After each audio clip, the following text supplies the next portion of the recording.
How about that? After all that work, it seems like we're finally live. And nobody's here, and that's fine. Um, don't need anybody but here. Just need to get you the information to help you have a chance in this world with what our federal government and many others are trying to do with the financial system. So I'm going to jump right into it. Um, this channel I created is called Crypto Grift 911. I've been in crypto now for a few years, um, pretty deeply, and there's a lot of information um, with anything new, adoption curves, things that people need to be aware of. And if you're not really looking into it, you're going to get passed by, and you're going to be left behind. And fortunately for me, um, a few events turned into a passion for something that is the kind of the best business opportunity I've seen in my lifetime.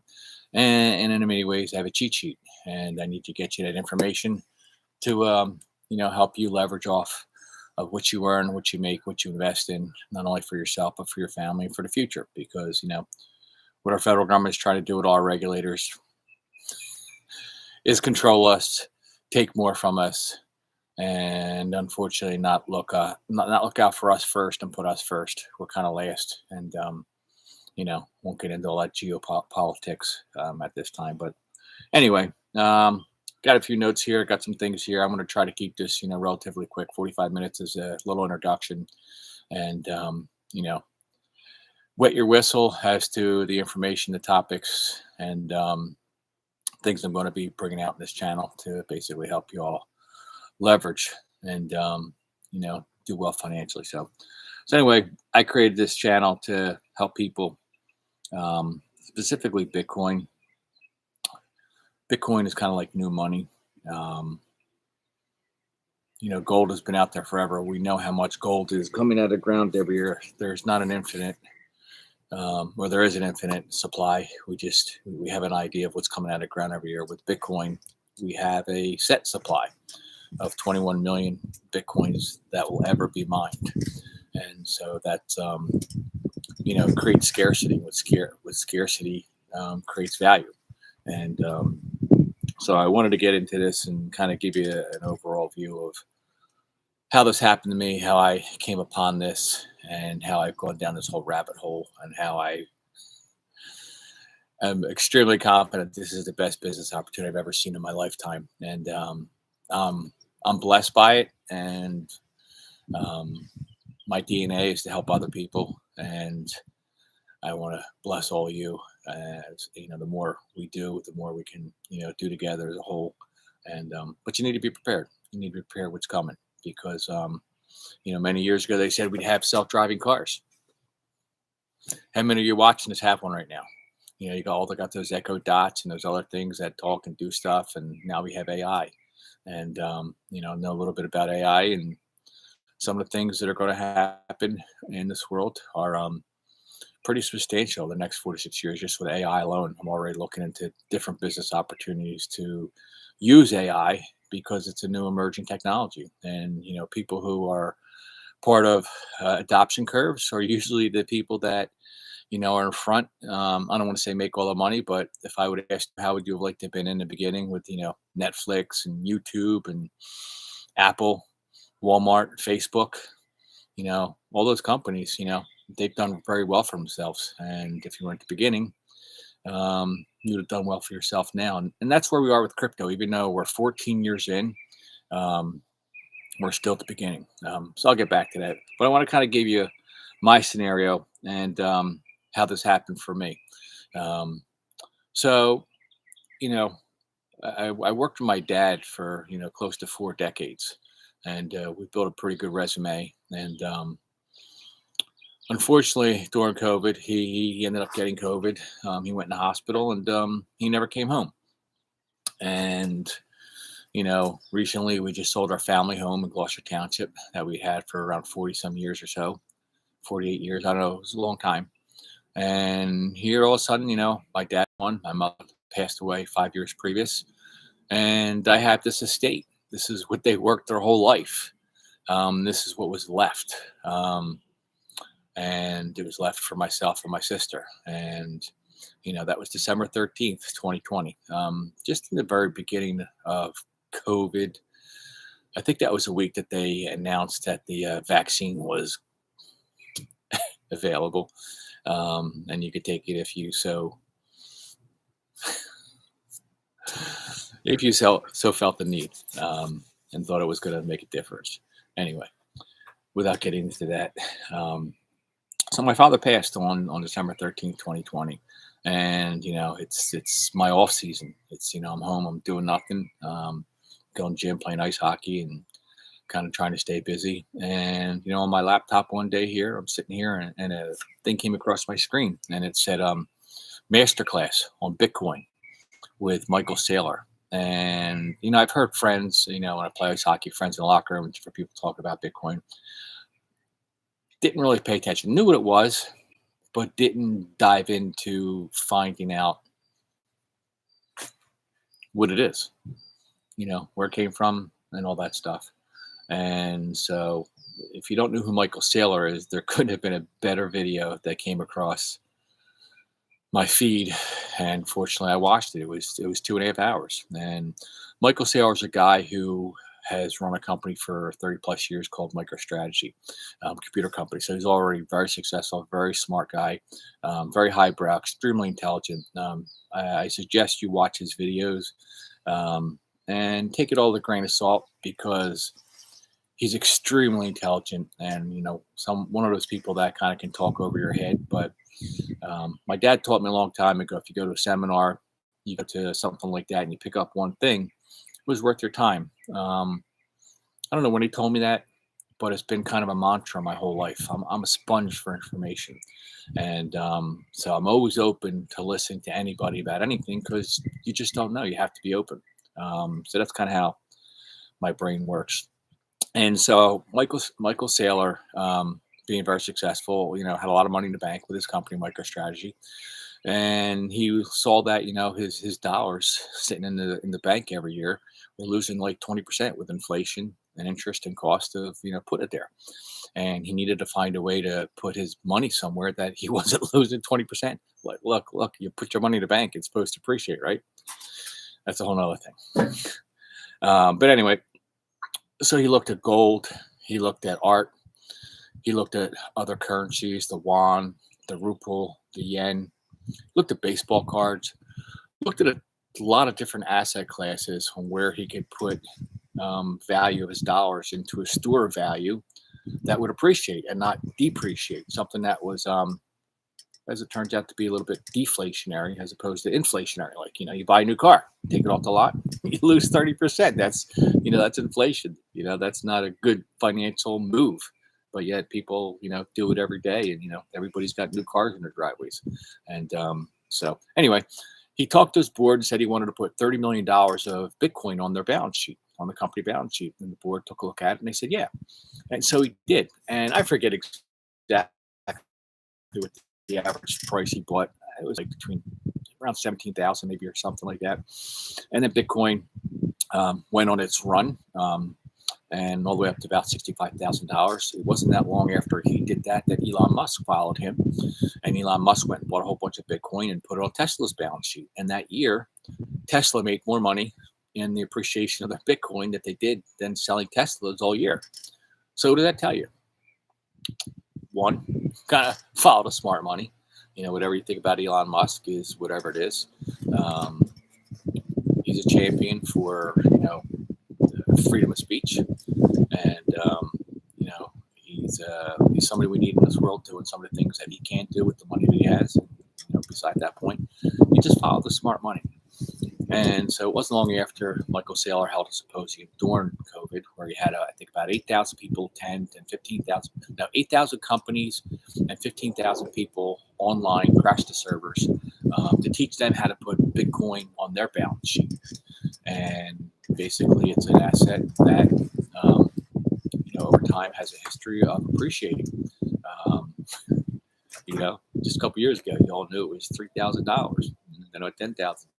To 40, 50, 65, where can you get those kind of gains? But, we actually have 14 years of algorithmic history of the Bitcoin cycle, of how it goes up, how it retraces. And if you know and have the knowledge and education, you're going to make a lot of money by just doing a few simple moves. Bitcoin and cryptocurrency are not stocks. They're a totally different asset class, and you kind of can't compare them to stocks. In many ways, they trade like stocks with technical analysis, but fundamentally, the tokenomics of these different protocols and tokens and cryptocurrencies are different from, say, Apple stock. It's just a totally different thing. So anyway,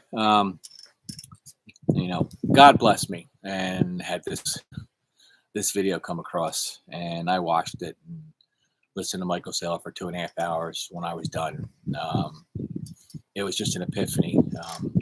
I've been self-employed for 4 decades, and I'm adopted. And during the pandemic, I actually found my birth parents and found my history, and found out that my siblings, my step siblings, half siblings, all have great DNA. They all have master's degrees.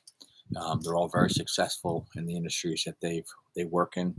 I got a master's degree in hard knocks. I've been a serial entrepreneur. I've had many businesses over my career.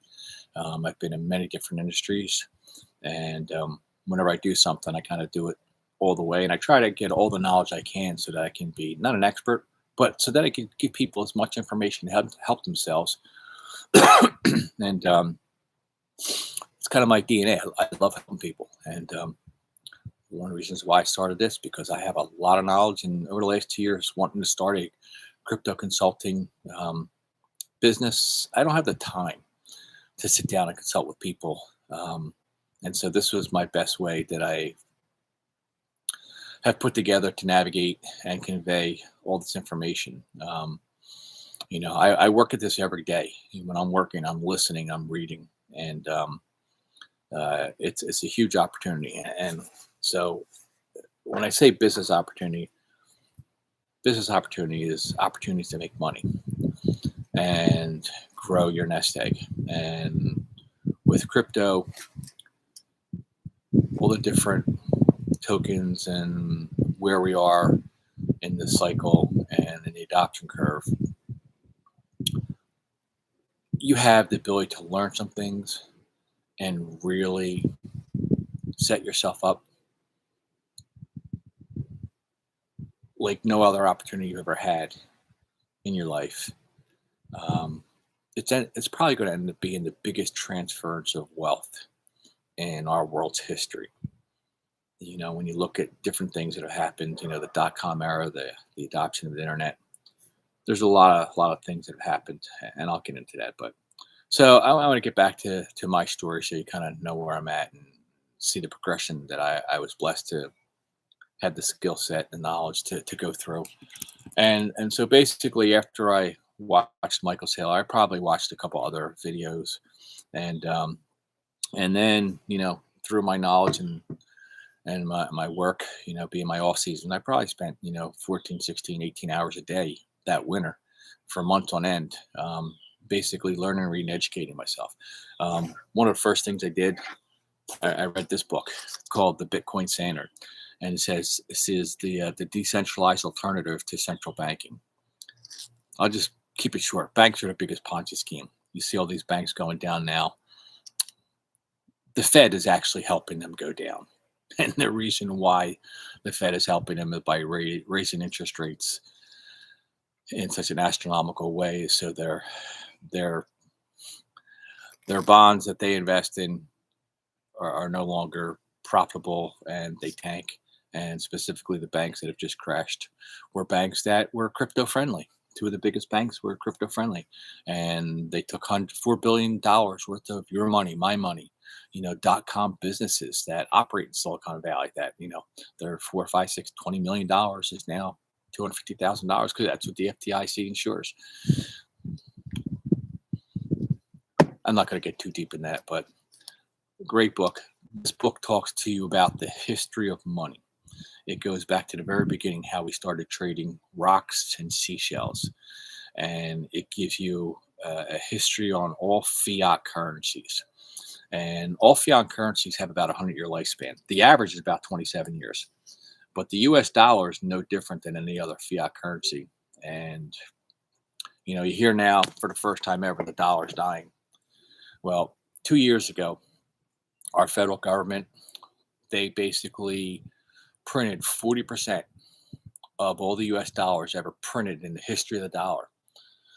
That's what they did. And they sent it out all to all of us with stimulus money.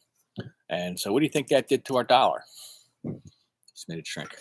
And then you add all the other things that this new administration is coming in and doing, from shutting down pipelines and making us where we're energy self-sufficient now, energy dependent, and all that stuff. And I won't get into all that geopolitical stuff at this point, but basically it's inflation, and we're going to be going hyperinflation later this year, probably in October, September, when everybody comes back from the summertime. Our stock market's going to have a really tough time, but that really helps us in many ways. So I read that. That was a really good book, and that really gave me a lot of information. And from there, the next book I went to is basically the Bitcoin Billionaires. And this is a history of the Winklevoss twins, who you guys all know, was part of Facebook, supposedly started, went to, court with Mark Zuckerberg, got paid, and a lot of stock. This gives a little history on those guys. Basically, they had all their money. They were done with Facebook, and they were on an island 90 miles off the coast of Spain, kind of on vacation, sitting in the sun, drinking Mai Tais and stuff. And a guy came up to him and basically said, "I want to talk to you about, something that's pretty interesting." And what did he say? He wanted to talk about the oldest social network, and that was money.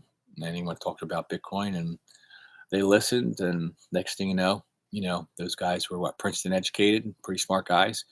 And they saw what I saw, only they had a means to do something about it. And so they started getting into crypto and setting up different things and investing. And they went down the rabbit hole. They ended up starting an exchange called Gemini, based out of New York City, which is a very tough thing. After that, I read a book called Digital Gold. This book has a lot of history on the early beginnings of Bitcoin, how it was created.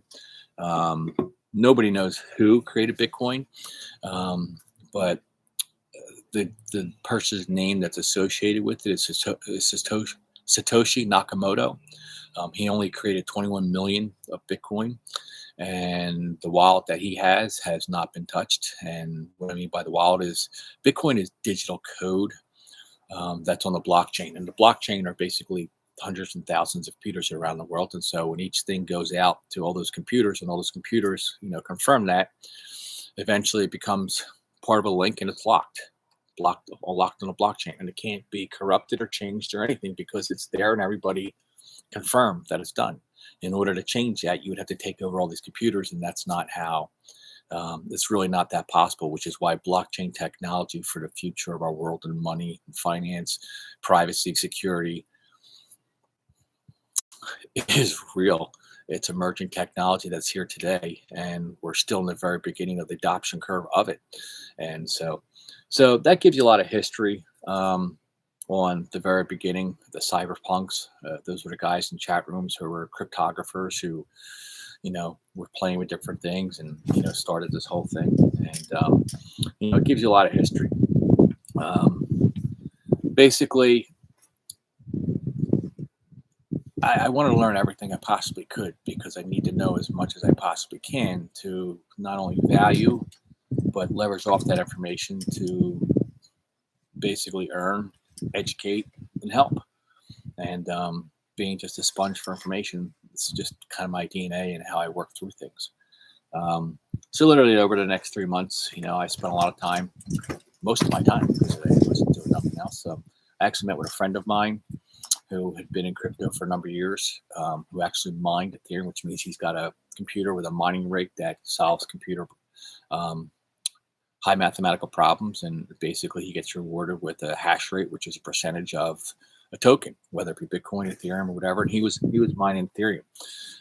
He had been crypto for years. He had a lot of different crypto. And after I sat down with him, he was blown away of how much I knew, what I knew, the opinions I had on all the different things we spoke about in crypto.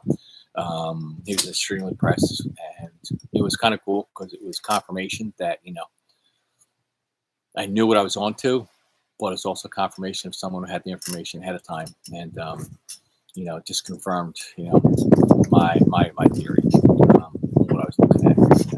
Anyway, um, so I'm going to go backwards now and give you a little information about my trading history, um, trading stocks, things of that nature.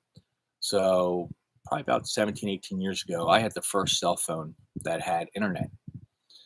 And with that, I had a TD Ameritrade account. I also had a Scottrade account. You guys remember TD Ameritrade and Scottrade?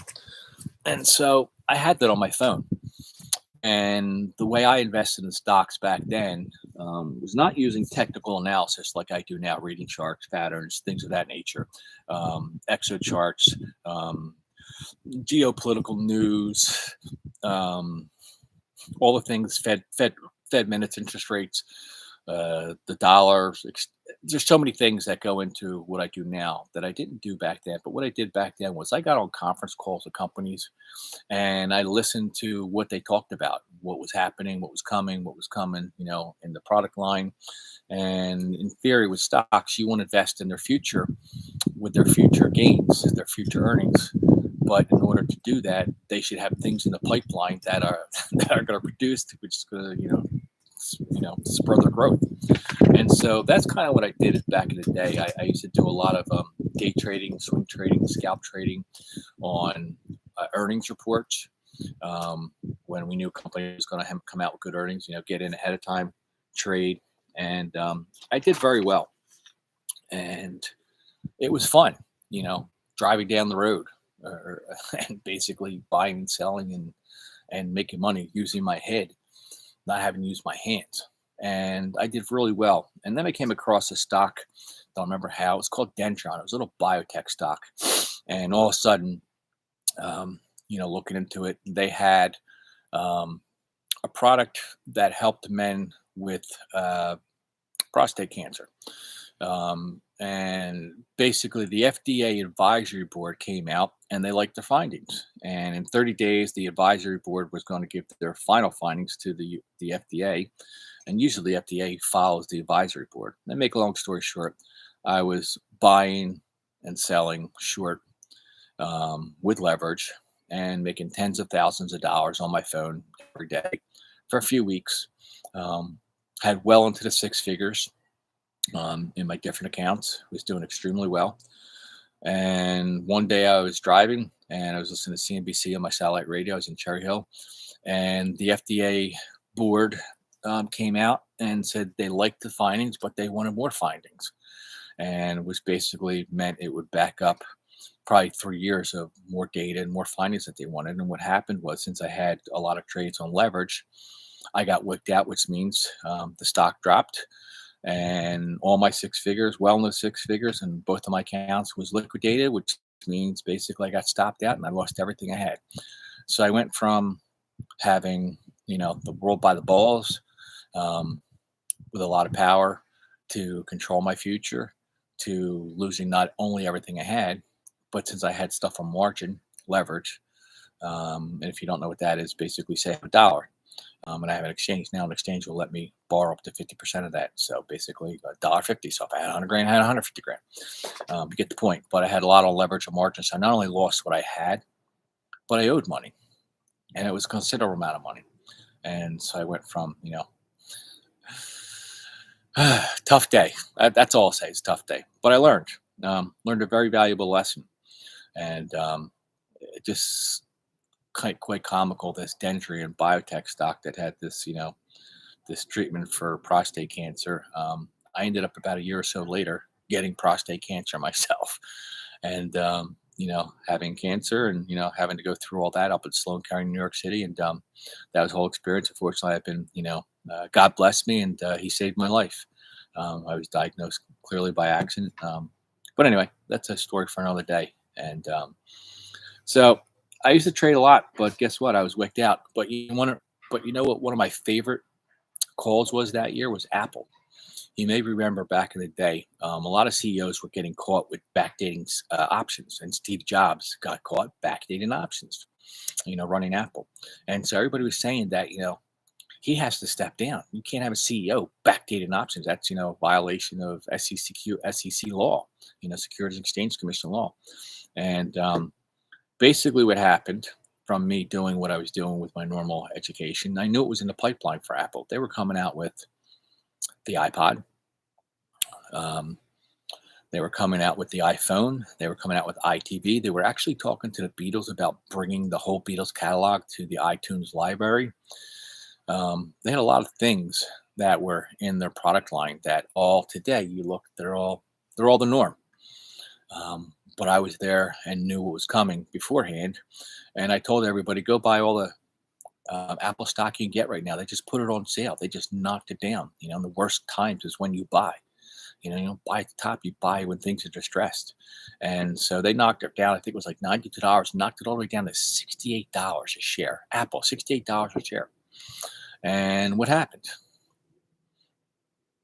I was right. All that stuff developed, and that stock blew up to something like $480 until it split from 68 bucks. So you would have done very well. And that was just a way that I, played the game back then through knowledge and education and listening, learning, and reading, and doing things of that nature. Not really on technical analysis of, the market, which is what I do now. So anyway, that was a long time ago. And so let's talk about where we are today. You can see there's a lot of things in our world that are the norm today that weren't the norm then. And specifically what I'm talking about is adoption curves. We've all seen different things come into our world, and now they're the norm. It took 12 years for us to adopt cell phones. It took 12 years for us to adopt the internet. It took 12 years for us to digitize all of our pictures. And it just took 12 years for the world to understand and kind of adopt cryptocurrency and Bitcoin. And the adoption, specifically now 14 years in, 2 years ago, was finally the people who were last to the game, who are the people with most of the money, the BlackRocks of the world, the Fidelities, your venture capitalists. They were late to the game. I was pretty much in before them. But in the last year or so, they've come out and they're jumping in full force. They're still fudding everything, which is fear, uncertainty, and doubt. They put out stories and try to say it's a Ponzi scheme, this, that, and the other.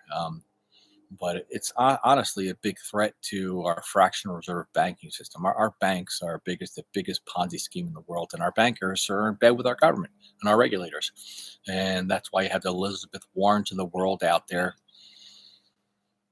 just lying to U.S. Americans every day, lying to the world.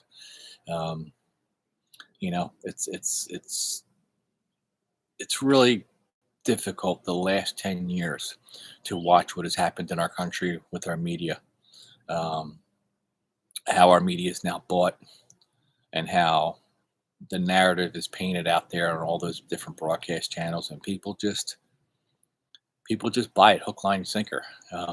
But that's what past communist countries have done to gain control over their people for whatever reason, whatever their motivation is. And without getting into all the geopolitical stuff that's going on today in our world, that stuff's happening here, unfortunately. Our federal government is going to be coming out soon with their own FedNow digital dollar. I'll get into that in a minute. But basically, let's get back to adoption curves. So it took 12 years for many of those things to be adopted, and it just took 12 years for Bitcoin and cryptocurrency to be adopted. So I'll ask you a question. How would you have liked to invest back when I told you about Apple? You'd have done really, really well, especially if you would have held it to now. How would you like to have been in the very beginning of Netflix, Facebook? Pick any company, Airbnb. Look at all of them today, how they're all, behemoths. 14 years into Bitcoin and cryptocurrency, guess what? This is where we are. We are right here, right now. There was 50,000 new millionaires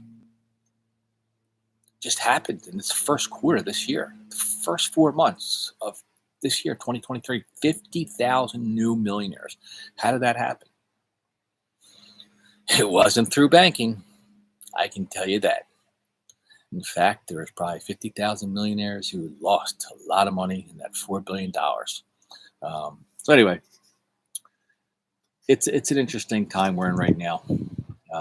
So let me see where we're at. We're talking about adoption curves. So basically, the adoption curves. This is where we are with Bitcoin right now, presently, and we have a great opportunity to do really well for ourselves.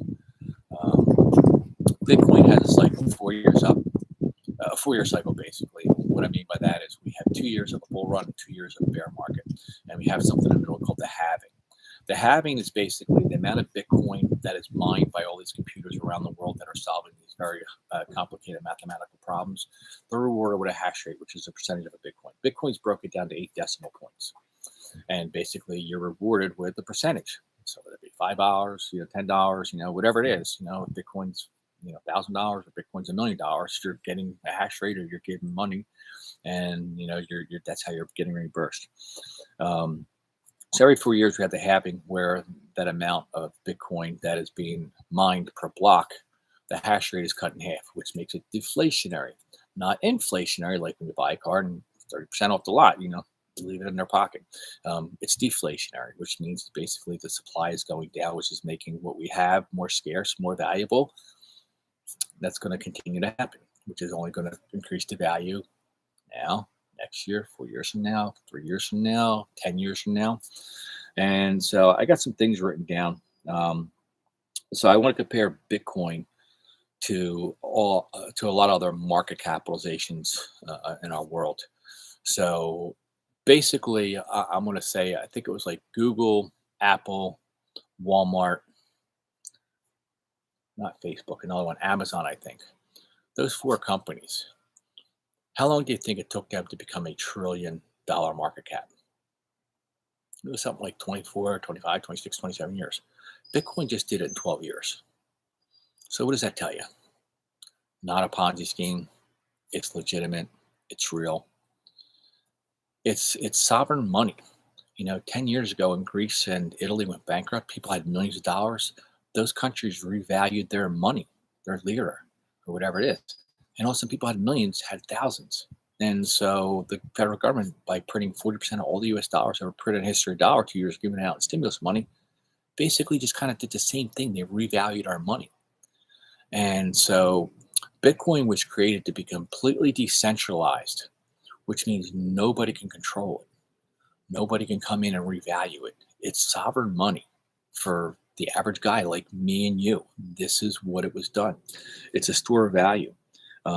So when you compare the whole cryptocurrency industry right now to other asset classes around the world, I'm going to prove to you how we're in the very beginning stages, like Apple, Walmart, Facebook, and all them back in the day. So right now, the whole cryptocurrency and Bitcoin market cap, the whole industry is only $1.3 trillion. Gold is about 10 trillion, I think. Residential real estate is 285 trillion.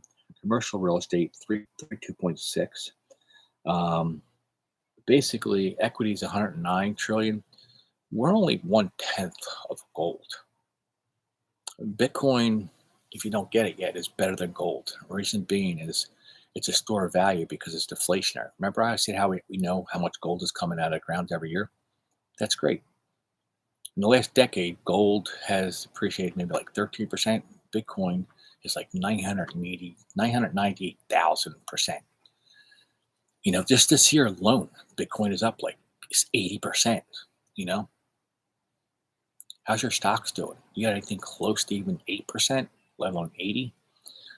So what I'm going to do, I'm going to kind of lay out here the cycle so you can have the information on how to trade Bitcoin in a way, but then how it works and how to differentiate it from an asset class like gold and stocks and things of that nature. So like I said, 2 years up, 2 years down, and in the middle we have the halving.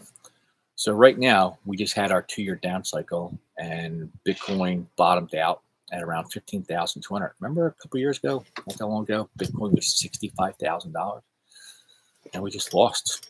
Went down to 15,200 in November, right after the midterm election. That's our 2-year bottom, and now we just started cycling back up out of the bear market. And since November, we've doubled. We're at 30 grand. How would you like to double your money in 6 months? Whether it be $1,000 or $2 million, you'd be pretty happy.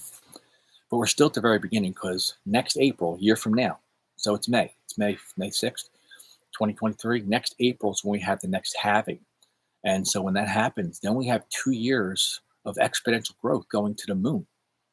So this whole year is you want to get as much money, you want to convert as many dollars as you can to crypto, specifically Bitcoin, dollar cost average in, and just watch what it does over the next, 24, 28 months, because you're going to be very well served by investing at the right time. So I'm going to give you an example of my brother-in-law. So my brother-in-law is a mechanic, runs cranes, one of those guys like me, could pretty much do everything. He can do more than me, though. He knew he needed to have some exposure to Bitcoin. And so he wanted in. So he watched it a couple years ago, go from 3,000, 4,000, 5,000, 7,000. I think he got in around 9,000. I don't know how many Bitcoin he has, but just say he has one. So he just watched it go from $9,000 to 20, 30, 40, 50, $65,000. Think he was pretty happy? Yeah, I'm sure he's pretty happy. You know where his Bitcoin is? It's on a Ledger Nano X, which is, this is my bank. This is, you custody your own money. He watched it go to 65 grand. And then he just watched it come all the way back down to 15,000. What did he do? Nothing. What happened to his money? He left tens of thousands of dollars on the table. Even if he just did 2 moves, even if he just took that 7 or 9, whatever he bought it at, and sold it, say 50,000. He didn't have to pick the top. Just say he sold it 50,000. And then he waited. And if he knew about the cycles and how it operates, and waited for it to come back down, and then bought, at the 2-year low, he could have, turned that 50 grand. He could have bought, he just could have bought 4.5 Bitcoin. And guess what? Next year, Bitcoin's going to be probably 130, 140, 160 grand. So what's that times 4.5? It's probably close to 6.25 somewhere for his initial $7,000 or $9,000 investment. This is what I'm talking about. You need to know how the cycle works, what the cycle is, and invest at those right times that you're leveraging off of 14 years of algorithmic history of this is what it does. Do you get that? This is a cheat sheet. I got a cheat sheet. I'm trying to help give you a cheat sheet on what this asset class is and how to change your dollars into thousands and tens of thousands and millions. Remember I said about those 50,000 billionaire millionaires this year? What do you think they did? Trading Bitcoin, altcoins, and things of that nature. So, this is kind of how it works. I'm going to give some information here. So in 2012, Bitcoin, we went from 50 to 25 with the hash rate. The price of Bitcoin was $127. It was, 11 years ago, 2012. 2016, the next halving, we went to 25 down to 12.5 Bitcoin mined per block.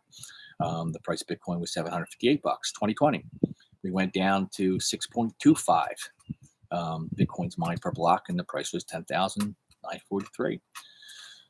And next year, in April 2024, we're going down to 2.125 per block. And the price of Bitcoin will be, I'm hoping it's going to be around 80 grand, because that'd be a great starting point to then have 2 years of going to the moon. And so I think we're going to be very well served. I heard somebody talked the other day, and a really smart guy. His name is Plan B.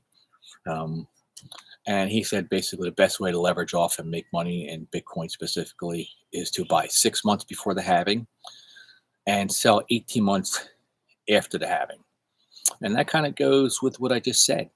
You can buy Bitcoin now at 29 grand and you're still going to be well served. I can tell you right now through my technical analysis, Bitcoin in the next probably 6, 7 weeks is probably going to go from 30 to about 48,000, almost a double. We just doubled from 15 to 30. So, um, you know, the speed of money has, or I should say, money has a speed, a velocity, and the dollar has its speed. And the way crypto trades, it's 5 times the velocity of the dollar.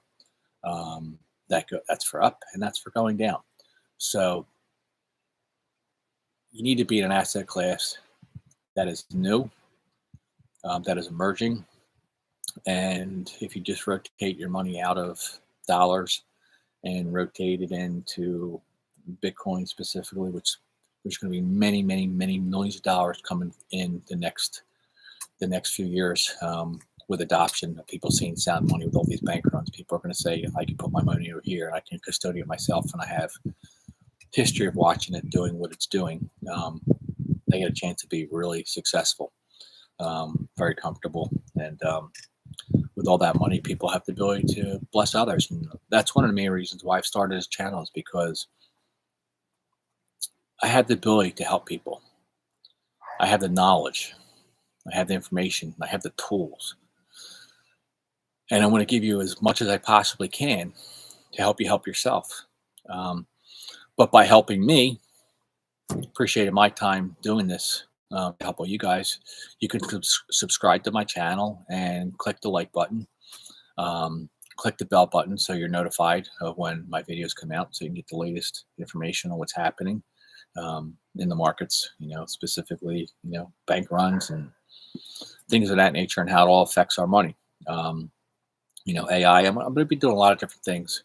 I'm going to be talking about the metaverse, decentralized finance, NFTs. There's a lot to this onion to peel off. But there's a lot of really great information, and I work at it every day. And being a serial entrepreneur and being in many different businesses over my whole lifetime, unfortunately, some of them haven't been panned out the way that they should have. And many times not related to my own undoings, other people. This is something where you have the ability to take control of your own life and actually make changes and actually learn and want to do better, but with knowledge and information. And like I said before the beginning of the stream, this is going to be probably the biggest transference of wealth in our world's history. We have self-driving cars now. AI right now, the next 4 to 6 years, AI is changing our world. People are just starting to get a clue now. That's just one of the many things that's happening in our world. But new money, the digital dollar, the Fed now, the digital dollar that the Fed's coming out with. They crashed these crypto banks to come out with their own Fed dollar. Why are they doing that? Because they can control our money now. Because all our dollars goes to their central bank digital currency. That's what it is. It's a CBDC. And CBDCs have been rolled out all over the world in different countries the last few years. Some of them are really getting pushed back on. But what it does, it gives that government oversight to see your money, control your money, and turn it off if they want. People in China, if they didn't get their vaccines, guess what happens? Because it's a similar situation there, where these people have a social score, a digital identity, tracked through their cell phones and their money. Chinese government just turned off access to their apartments, and they weren't able to get into apartments. And so that's control. And without getting into all the geopolitical administration that we have now, this is what they're doing. They're coming over. They're going to control our money, and you don't want that.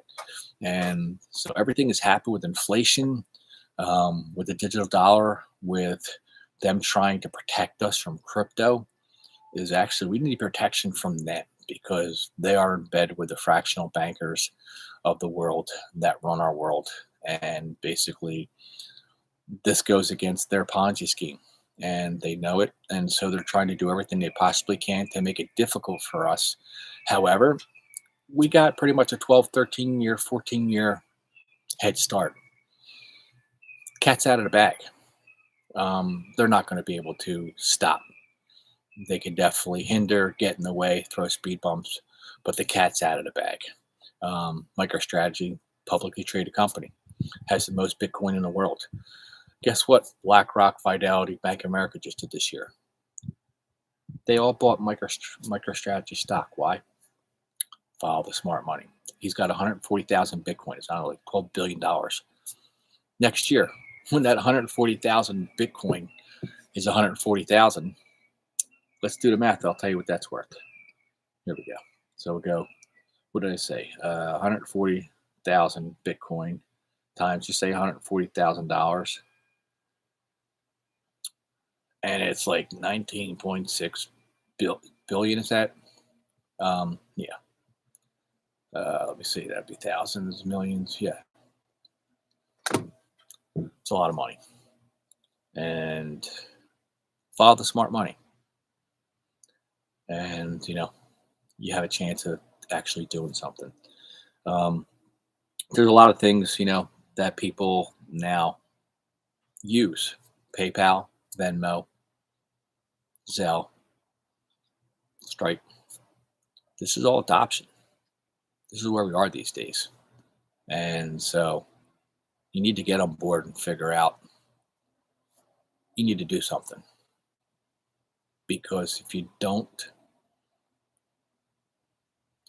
it's only going to become more difficult for yourself and for our children.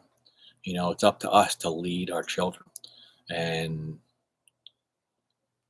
one of the things that motivates me the most is I'm not just doing this for myself to buy a Lambo or any of that stuff.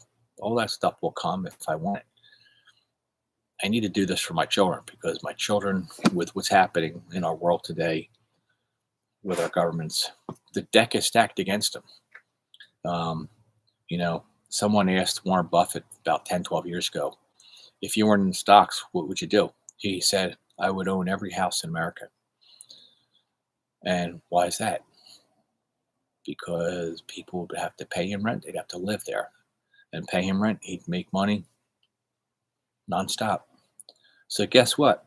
BlackRock's been doing that for years. I have friends that sell homes to BlackRock, and the World Economic Forum, Klaus Schwab, and what they're trying to do with this whole world reset, without getting deep into that, they stated in 10 years, you will own nothing and you will be happy. That's what they want. That's what they're working towards. And it's not what I'm working towards because you know what? I have cheat sheet. I have the knowledge. I have the information. I've done my due diligence in many ways. I continue to do my due diligence every day, listening to people who are veterans, experienced, knowledgeable, respected in all different types of industries, macroeconomics, hedge funds, venture capitalists, the exponential age, people who, go back and look at things like Metcalfe's law and see how we're in this whole exponential age right now where our whole world is changing.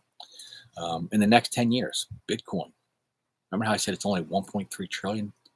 That's going to grow at 10x. Easy. By the end of this decade, 2030, what's Bitcoin going to be priced at? It's not going to be $30,000 like it is right now. It's probably going to be close to $1 million a coin. So, in many ways, guess what? We're already guaranteed to be millionaires. It's just a matter of time. You want to put your money in Apple? Are you guaranteed to be a millionaire? I don't think so.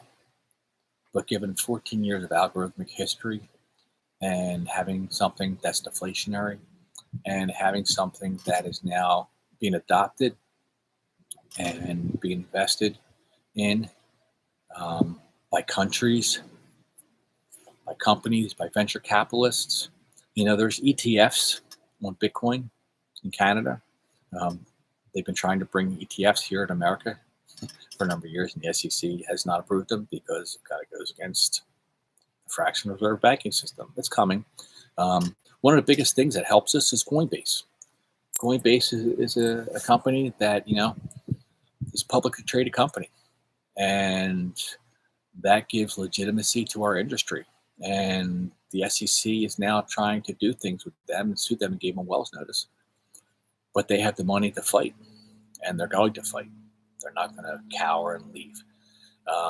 And so that basically they're standing up for us. That's freedom. That gives us the opportunity to invest what we want, where we want, how we want. And,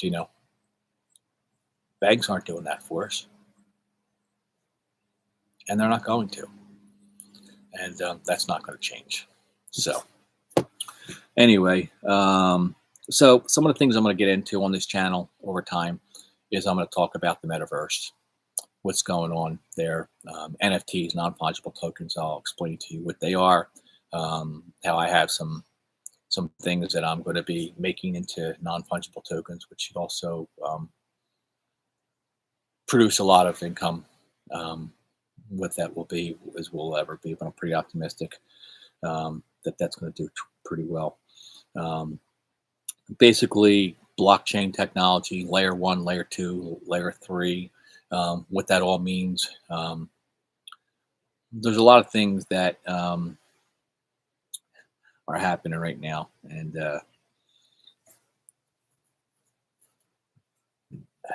you just need to pay attention because you have the ability to really learn. I'm just going to go real quick into what altcoins are and kind of give you some information on the difference. So Bitcoin is the grandfather of all cryptocurrencies. It's the granddaddy of them all. But then every other coin is an alternative to Bitcoin, and so they're put in a classification called altcoins. And all those different tokens have different use cases. You have meme coins, Sheep, and Doge. The use cases of those are not, how do I put this? They were created as memes, as jokes. However, potentially Doge specifically, there may be a functionality to it, and which may increase the value. And what Elon Musk is doing Twitter over time could definitely make it more of a standard. Mark Cuban is using it. The Dallas Mavericks would pay for tickets and things at the arena at Doge. So that's one thing, meme coins, and they're kind of interesting. But you have all these other coins out there, and I'll give you one, for instance, called XRP. And what they do is they handle the transfer of fiat currencies around the world on the blockchain, on the ledger, the XRP ledger. And it happens in seconds. It costs pennies. And traditionally, to send thousands of dollars around the world, it can take days and be very expensive, very time consuming. And so this happens on a public blockchain that's basically uncorruptible. Once again, back to the blockchain, secure, private in some ways, and for pennies. And so they're in bed with banks and countries all around the world. And they were the number one crypto the last 4-year cycle. They're being sued by the SEC. That should settle here soon. They're going to be the one coin in the U.S. that's actually should have a blessing and approval because of the outcome that they should win this lawsuit with the SEC, which is going to basically help our case with crypto in the U.S. Once again, going back to what I just said about Coinbase. That token right now is like 47 cents. The last time, it's all-time high. The last bull run, not this last bull run, happened last year because they were knocked down because of the SEC lawsuit. But 4 years before that, they were the number one crypto of all cryptos in the world. They led everybody in the bull run, and they topped out like $3.39. That one token right now, next year when we start running up the bull run and this lawsuit settled, just based on the tokenomics, the use case, the adoption, and the lawsuit being settled, that token at 47 cents, 45 cents right now will be a minimum of anywhere between $5 to $10, closer to the $10. I've seen some people say as high as $25. And what's going to happen after that is they're actually going to be going public like Coinbase did. And that's going to make them even more valuable.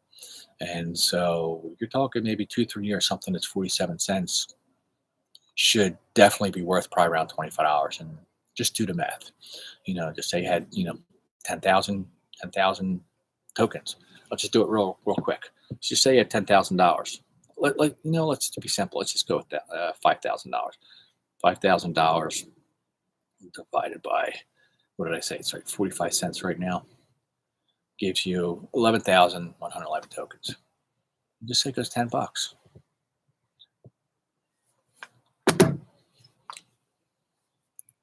6 figures. You'd be pretty happy for a $5,000 investment to have something 6 figures next year. Just say you had 20,000 or 30,000 at this level. Say you had 50,000 XRP. Do the math at $25 a token. Then you take 4 or 5 different tokens, Casper, Ethereum, Arbitron.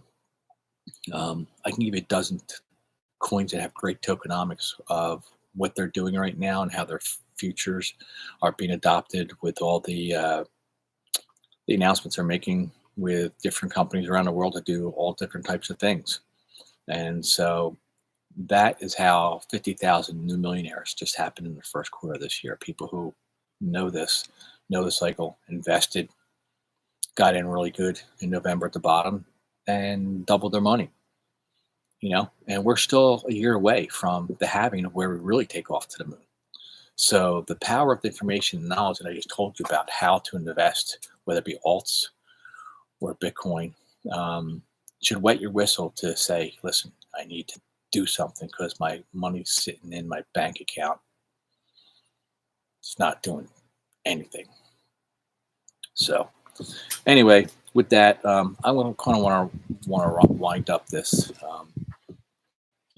Going to be doing a lot of things. Going to have AMA, so you can ask me anything. So during the week, you could write down some questions and go ahead and try to explain it and make you knowledgeable and confident in your thoughts, and try to help you do the right thing by yourself and your family. But like I said, getting back to why I'm doing this is because I have the knowledge, I have the information. I'm working this every day.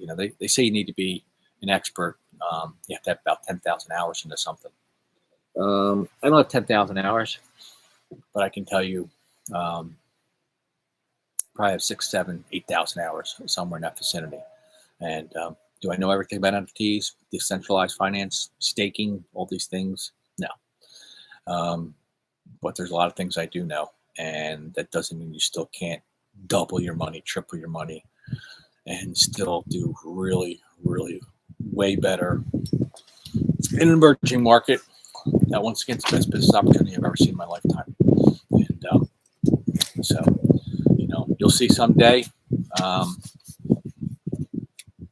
This is something that I'm working to make my full-time income because of the tools that I have with indicators, the knowledge of how the market moves, and